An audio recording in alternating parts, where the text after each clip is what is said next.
അടുത്ത സമയത്തായിട്ട് നമ്മളൊരു കൺസൾട്ടിങ്ങിന് പോയപ്പോഴത്തേക്ക് ഇദ്ദേഹം ഗൾഫിലായിരുന്നു. അപ്പോൾ ഗൾഫിൽ നിന്ന് നമ്മളെ വിളിച്ചു, നമ്മളുടെ ഡേറ്റ എടുത്തു. ആ സമയത്ത് പുള്ളി വന്നിട്ട് നമ്മളെ കൺസൾട്ടിങ്ങിന് വിളിച്ചു. ചെന്നപ്പോൾ ഇദ്ദേഹം ഒരു പഴയ വീട്ടിലാണ് താമസിച്ചുകൊണ്ടിരിക്കുന്നത്. പഴയ വീടെന്ന് പറഞ്ഞു കഴിഞ്ഞാൽ ഒരു പീരീഡ് 8 വെച്ച വീട്, അതായത് 2004-നും 2024-നും അകത്ത് വെച്ച ഒരു വീട്. ആ വീടെന്ന് പറയുമ്പോഴത്തേക്ക് ഏകദേശം ഒരു 800 സ്ക്വയർ ഫീറ്റ് ഒക്കെയാണ് ആ വീട് വരുന്നത്. അപ്പോൾ ഇദ്ദേഹം ഇപ്പം ആ വീടിന്റെ 1/3, അതായത് ഒരു 1300 സ്ക്വയർ ഫീറ്റിലേക്ക് ഈ വീടിനെ പുതുക്കി പണിയാനായിട്ടുള്ള ഒരു പ്ലാനിങ് ആണ്. പടിഞ്ഞാറ് ദർശനമായിട്ടുള്ള ഒരു വീടാണ്. അപ്പോൾ നമ്മൾ ഇത് ഒരുപാട് പേർക്ക് അബദ്ധം പറ്റുന്നൊരു കാര്യമാണ്. പല വീഡിയോയിൽ നമ്മൾ ചെയ്തിട്ടുണ്ട്. എന്നിരുന്നാൽ തന്നെയും ഈ തെറ്റുകൾ പലരും ആവർത്തിച്ച് പോകുന്നുണ്ട്. ഇവിടെ നമ്മൾ ശ്രദ്ധിക്കേണ്ട ഒരു കാര്യം എന്ന് പറഞ്ഞു കഴിഞ്ഞാൽ, നമ്മൾ പുതുതായിട്ട് വീട് പുതുക്കി പണിയുമ്പോൾ നമുക്ക് ഒരുപാട് കാര്യങ്ങൾ നമ്മൾ ശ്രദ്ധിക്കണം. അതിൽ ഏറ്റവും പ്രധാനപ്പെട്ട ചില കാര്യങ്ങൾ എന്ന് പറഞ്ഞാൽ, ഒന്ന്, നിങ്ങൾ പുതുക്കി പണിയുമ്പോൾ ഒരു കാരണവശാലും വീടിന്റെ ഷേപ്പിൽ വ്യത്യാസം വരാൻ പാടില്ല. ഒന്നുകിൽ അത് സ്ക്വയർ ആയിരിക്കണം, അല്ലെങ്കിൽ റെക്ടാങ്കിൾ ആയിരിക്കണം. ഈ ഷേപ്പിന് വിട്ടിട്ട് ചെറിയൊരു മാറ്റം പോലും ഫംഗ്ഷനിൽ അത് അംഗീകരിക്കാൻ പറ്റുന്ന ഒരു കാര്യമല്ല. ഒരു കാരണവശാലും ഷേപ്പ് വ്യത്യാസം വരാൻ പാടില്ല. അപ്പം അത് ഒന്നാമത്തെ കാര്യം, ഒന്നുകിൽ സ്ക്വയറോ അല്ലെങ്കിൽ റെക്ടാങ്കിൾ ഷേപ്പിലോ ആയിരിക്കണം. അത് കഴിഞ്ഞിട്ട് നിങ്ങളുടെ വീടിനെ പുതുക്കി പണിയുമ്പോൾ നിലവിലുള്ള വീടിന്റെ ഫ്ലൈയിങ് സ്റ്റാർ മാറും. എന്തുകൊണ്ടെന്ന് ചോദിച്ചു കഴിഞ്ഞാൽ, നിങ്ങൾ 2004 മുതൽ 2023 വരെ വെച്ച കാലഘട്ടം എന്ന് പറയുന്നത് ഫംഗ്ഷു പ്രകാരം 8 എന്ന് പറഞ്ഞൊരു പീരീഡിലാണ് നിങ്ങൾ വീട് വെച്ചത്. ആ കാലത്തുനിന്ന് നിങ്ങൾ പുതിയ കാലഘട്ടത്തിലേക്ക് ഇപ്പം മാറി, നമ്മളെല്ലാവരും മാറി. ഇപ്പൊ നമ്മൾ 2024-നും 2043-നും ഇടയ്ക്കുള്ള 9th പീരീഡിലാണ് താമസിക്കുന്നത്. അതായത് ഒരു 20 വർഷത്തെ ഒരു പീരീഡാണ് ഫംഗ്ഷനിൽ അത് പറയുന്നത്. അപ്പോൾ നേരത്തെ പീരീഡിൽ നിന്നും പുതിയ പീരീഡിലേക്ക് മാറി വീട് 1/3 പുതുക്കി പണിയുകയും ചെയ്തു. അപ്പം ഈ വീടിനകത്തുള്ള ഫ്ലൈയിങ് സ്റ്റാർ നമ്പറുകൾക്ക് മാറ്റങ്ങൾ ഉണ്ടായി. നേരത്തെ നിങ്ങളുടെ എൻട്രൻസിൽ ഉണ്ടായിരുന്ന ഫ്ലൈയിങ് സ്റ്റാർ നമ്പർ അല്ല പുതിയ ഫ്ലൈയിങ് സ്റ്റാർ നമ്പർ. അപ്പം നിങ്ങളുടെ പുതിയ പ്ലാൻ അനുസരിച്ചിട്ട് പുതിയ ഫ്ലൈയിങ് സ്റ്റാർ നമ്പർ എവിടെ വരും, അതിൽ എൻ്റെ എൻട്രൻസിൽ ഏത് നമ്പർ നിൽക്കും, എൻ്റെ ബെഡ്റൂമിൽ ഏത് നമ്പർ നിൽക്കും എന്ന് നിങ്ങൾ കൃത്യമായിട്ടും അറിഞ്ഞിരിക്കണം. അറിഞ്ഞില്ലെന്നുണ്ടെങ്കിൽ നിങ്ങൾ അതിന് വലിയ വില കൊടുക്കേണ്ടി വരും. ഒരാളിനെ പേടിപ്പിക്കാനോ വിഷമിപ്പിക്കാനോ അല്ല പറയുന്നത്. നമ്മൾ ഒരുപാട് പ്രശ്നങ്ങളിൽ പെട്ട് അവസാനം കടബാധ്യതയും വലിയ പ്രശ്നങ്ങളിൽ പോയിട്ട് പിന്നെ നമ്മൾ പുതുക്കുന്നതിനെക്കാട്ടിയും ആദ്യമേ അങ്ങനെ എന്തെങ്കിലും പ്രോബ്ലം ഉണ്ടോ എന്ന് നമ്മൾ നോക്കി ചെയ്യുന്നതല്ലേ നല്ലത്. ഇവിടെ ഞാൻ പറഞ്ഞു വന്നത്, ഇതൊരു വീടാണ്, ഇവർക്ക് പടിഞ്ഞാറ് ദർശനമുള്ള ഒരു വീടാണ്. ഇവർക്ക് നേരത്തെ ഒരു 800 സ്ക്വയർ ഫീറ്റേ ഇതുള്ളായിരുന്നു. ഇതിന്റെ 1/3 ഇപ്പോൾ ഒരു 1200 സ്ക്വയർ ഫീറ്റിലോട്ട് വീടിനെ പുതുക്കി പണിതു. അപ്പൊ നമുക്ക് ഇതിന്റെ പുതിയ വീടിന്റെ അനുസരിച്ച് ഇതിനെ നമ്മൾ കറക്റ്റ് 9 തിരിക്കുമല്ലേ. പുതിയ വീടിന്റെ കണക്കും കൂടെ എടുത്തുകൊണ്ടാണ് നമ്മൾ ഇതിനെ 9 തിരിച്ചത്. ഈ 9 സ്ഥലങ്ങളിലും ഫ്ലൈയിങ് സ്റ്റാർ നമ്പറുകളുണ്ട്. ഫ്ലൈയിങ് സ്റ്റാർ നമ്പർ എന്ന് പറയുന്നത് ഫംഗ്ഷുവിൽ വരുന്ന ഒരു നമ്പറാണ്. നിങ്ങൾ ഫംഗ്ഷു വിശ്വസിച്ചാലും വിശ്വസിച്ചില്ലെങ്കിലും ആ നമ്പറുകൾ അവിടെ ഉണ്ട്. അപ്പൊ അതിന്റെ ഒരു എനർജി അവിടെ ഉണ്ട്. ഈ നമ്പറുകൾ നമുക്ക് കാണാൻ പറ്റൂല എന്നേ ഉള്ളൂ. പക്ഷെ ഈ ഓരോ സ്ഥലത്തും ഉണ്ടാകുന്ന എനർജി എന്താണെന്ന് നമുക്ക് അനുഭവിച്ചറിയാൻ പറ്റും. നിങ്ങളുടെ വാതിൽ ഇവിടെ നിൽക്കുമ്പോൾ ഉണ്ടാകുന്ന ഒരു എനർജി, ഇവിടെ നിൽക്കുമ്പോൾ ഉണ്ടാകുന്ന ഒരു എനർജി, ഇവിടെ നിൽക്കുമ്പോൾ ഉണ്ടാകുന്ന എനർജി, മൂന്നും മൂന്നാണ്. ഇവിടെ ആ ഒരു ഫ്ലൈയിങ് സ്റ്റാർ നമ്പർ ഞാൻ എടുത്ത് ഇവിടെ എഴുതിയിട്ടുണ്ട്. ഈ വീട്ടിന്റെ പ്ലാനിലേക്ക് എടുത്ത് എഴുതിയിട്ടുണ്ട്.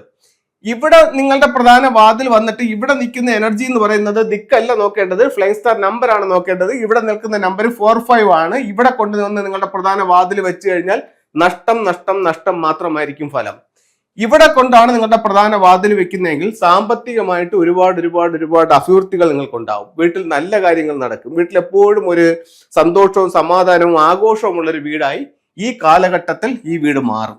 ഇവിടെ ആണെങ്കിലോ തൊഴിൽപരമായിട്ട് നിങ്ങൾക്ക് നല്ല അഭിവൃദ്ധികൾ നേടിത്തരും. ഒരു വീടിന്റെ 3 ദിക്കുകളിൽ ഉണ്ടാകുന്ന 3 എനർജികൾ നിങ്ങളുടെ ജീവിതത്തെ എങ്ങനെ സ്വാധീനിക്കുന്നു എന്നുള്ളതാണ് ഇത് പറയുന്നത്. ഇത് ഞാൻ ഇവിടെ നിങ്ങളെ ക്ലാസ് ആയിട്ട് പറയുന്നു.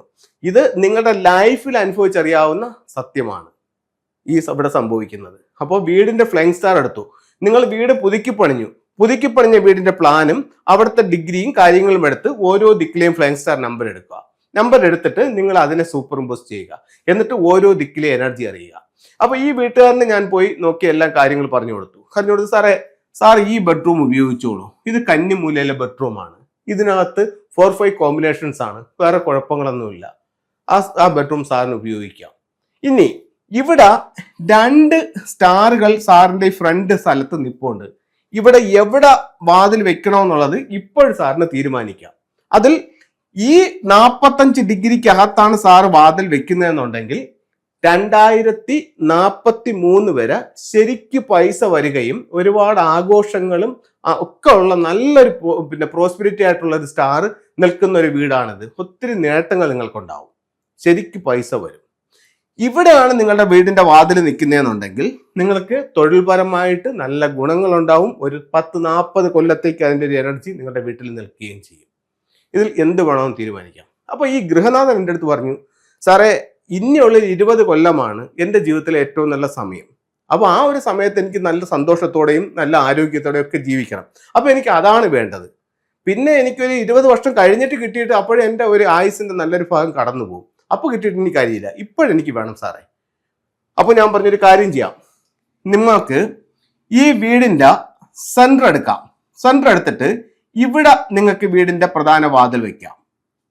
എന്തുകൊണ്ട് ഞാൻ ആ ഒരു തീരുമാനം എടുത്തെന്ന് വെച്ച് കഴിഞ്ഞാൽ, ഞാൻ വാസ്തുവും ഫെങ്ഷുയും രണ്ടും കറക്റ്റ് ചെയ്യുന്നത് കൊണ്ട് ഈ ഇവരുടെ വീടിന്റെ മൊത്തം നീളത്തിന്റെ പകുതി ഞാൻ എടുത്തു.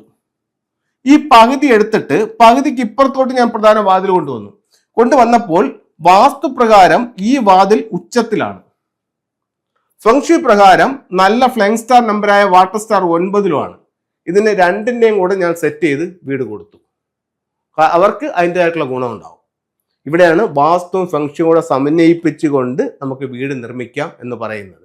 അപ്പോൾ ഈ ഫ്ലൈങ് സ്റ്റാർ നമ്പറിന് വളരെയധികം പ്രാധാന്യമുണ്ട്. നിങ്ങൾ ഓരോരുത്തരും, നിങ്ങൾ ഇന്ന് വെച്ച വീടായാലും 50 കൊല്ലത്തിന് മുമ്പ് വെച്ച വീടായാലും നിങ്ങളുടെ വീട്ടിൽ ഒരു ഫ്ലൈങ് സ്റ്റാർ നമ്പറുണ്ട്. ഓരോ മുറിക്കും ആ നമ്പറുണ്ട്. ആ നമ്പർ ഏതാണെന്ന് നിങ്ങൾ മനസ്സിലാക്കുക. അതിനകത്തുള്ള എനർജി എന്താണെന്ന് മനസ്സിലാക്കുക.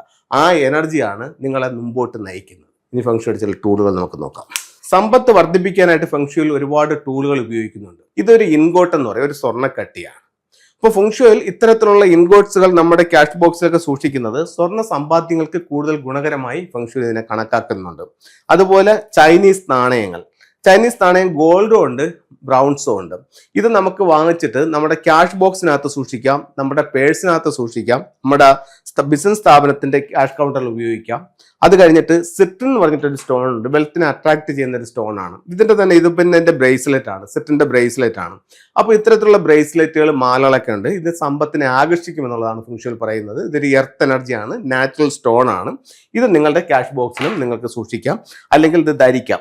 ഇപ്പൊ ഇതിന്റെ മാലകളൊക്കെ നമുക്കുണ്ട്, മാലകൾ വേണമെങ്കിൽ ധരിക്കാം. അതല്ലെന്നുണ്ടെങ്കിൽ ഇതിന്റെ ബ്രേസ്ലെറ്റ് ഉണ്ട്. ഇതൊക്കെ നമുക്ക് ധരിക്കുന്നത് നമ്മളിലേക്ക് വെൽത്ത് വരാനായിട്ട് നല്ലൊരു ടൂളായിട്ട് ഫെങ്ഷുയിൽ കണക്കാക്കുന്നുണ്ട്.